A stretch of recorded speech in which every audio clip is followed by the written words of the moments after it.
Well, I do a lot of coaching with people that are looking for jobs, and you know, it's interesting. You hear so much bad news on the news about oh, the employment is terrible and everything is horrible and you can't find a job. And Hallmark hadn't missed a beat on this. They now have cards you can send to people who've lost their jobs. Yes, oh my absolutely. gosh! You know, anything. That's entrepreneurship, and that's pretty good business. Very good. There you go. you could spend a lot of money though sending them to people because people are losing jobs. They're hoping that. But you know, I thought, well, you know, people are getting jobs every day. You look in the paper every week. You can look in Biz Magazine or the Sunday Morning News, and they've got a whole list of people who have jobs. So wait a minute, people are getting hired. So what is the trick, especially for boomers? So I thought, well, you know, why don't we just go to the source? I asked HR managers. People who do the hiring, especially for baby boomers. I said, well, what do you look for? What kind of things should the boomers know when they go out to interview for a job or put out their resume? What are the kind of things that you look for? What are some of the things they should do? What are the things they shouldn't do? What are they lacking? And what kind of positions would you hire a boomer for? And I got some very interesting information. That you did. Yes. Some of the pluses they like about boomers is, of course, reliability, their work ethic. Yep.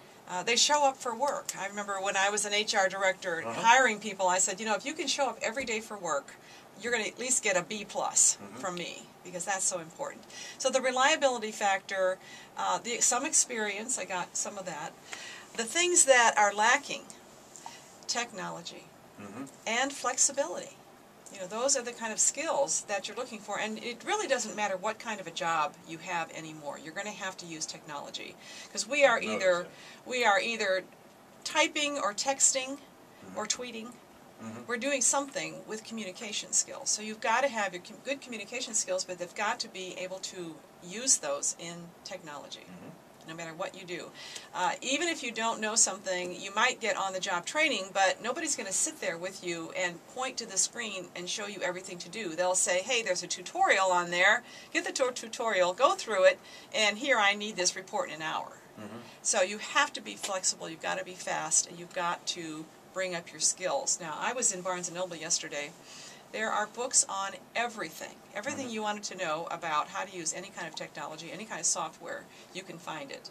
So I think what us boomers need to do is get off the couch and start updating your skills, looking for ways that you can do that. What if you're blank for dummies? So. Right. But what if you're an auditory learner rather than a visual learner with books? I mean, for example, that's where I am. Well, you know, the web has a multitude of free training. If you want to learn how to use anything in Microsoft Office, all you have to do is go to Microsoft.com, and they have another website. You can look for training or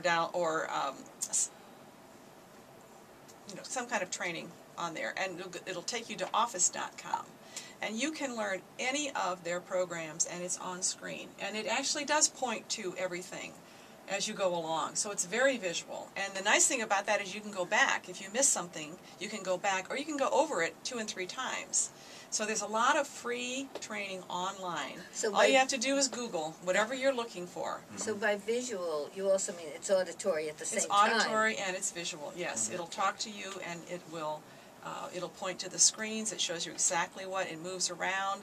You can ask questions. I mean, it's great stuff. There's just a lot of free training online. I know you're stuck sometimes. We recommend not using Google, but that's just another story. Oh. One of the things that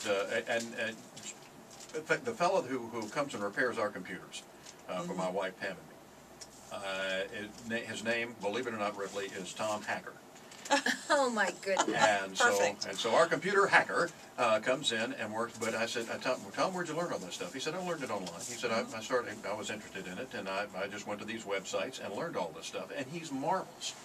He is just a whiz. I mean, I watch him work sometimes, and I'm like, how did you? Where did that? And then he'll show me how to do it. And as soon as he leaves, I'm lost. Okay, I'm going to try to do this now, and I miss some step somehow or something, or get to one point, and then there's nothing. I'm like, what comes next? And then I call him, and he fixes me up. So you're right. You can. There's a lot of stuff that is available on the web that you can find out right away. So office.com is a good one. Office.com is a great one. All right. And you can use any search you want, but just type in what you're looking for, and you'll get a whole bunch of places to go to find some kind of training. So those are the kind of things. So technology skills are lacking. The other thing is flexibility and attitude, the ability to change quickly to the changing work environment. And a lot of that will come out in an interview. You know, talking about, oh, this is the way we always did it, or say you're in an interview and they say, well, you know, now we use this type of system, and oh, we tried that and it didn't work. That kind of negative talk in an interview is... Asking for a typewriter, I suppose, is not a good idea. Right. Or a dictaphone. Do they like still use have, dictaphones here? Anything like that that's going to date you. How old you are, references to, you know, back in the day, we used to do things like this, you know, bringing cookies for the office when you come to your interview. That's a no-no. You don't want to show up like everybody's grandmother or granddad. Things that you should do is to stress in the interview your flexibility, open to new ways of doing things. And after you've gone on the web or you've done some training, you can throw in some terms, some new technology that you've learned. Oh, I just learned how to do macros on Excel, and I really found it was really interesting. I can see how that would help me in this position. So look at and tailor the feedback that you're going to give in the interview to the job that you're going for. What you want to do is you want to present yourself as, okay, I've got lots of experience, I'm mature, I'm dependable, and yet I'm flexible, I'm up to date. Don't ask for the day off of the ball game. Exactly. Yeah. Or I am just so excited about learning new things. Yeah. And teach me whatever I need to know. So chronological age isn't the important thing. I mean, that doesn't discourage employers from hiring. It's the attitude age. Yes, it's the attitude. I don't think at any age being able to be flexible and being able to learn new things, and things are going so fast just in the last couple of years. Yeah. I mean, as a writer, I do a lot of freelance writing, and each client I uses some kind of different technology that I have to learn.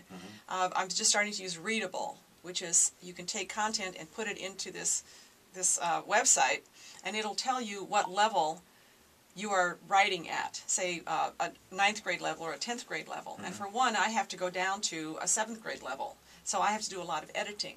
So I had to learn how to use that. WordPress is another one that I've had to learn how to use because a lot of bloggers use WordPress. So it's exciting.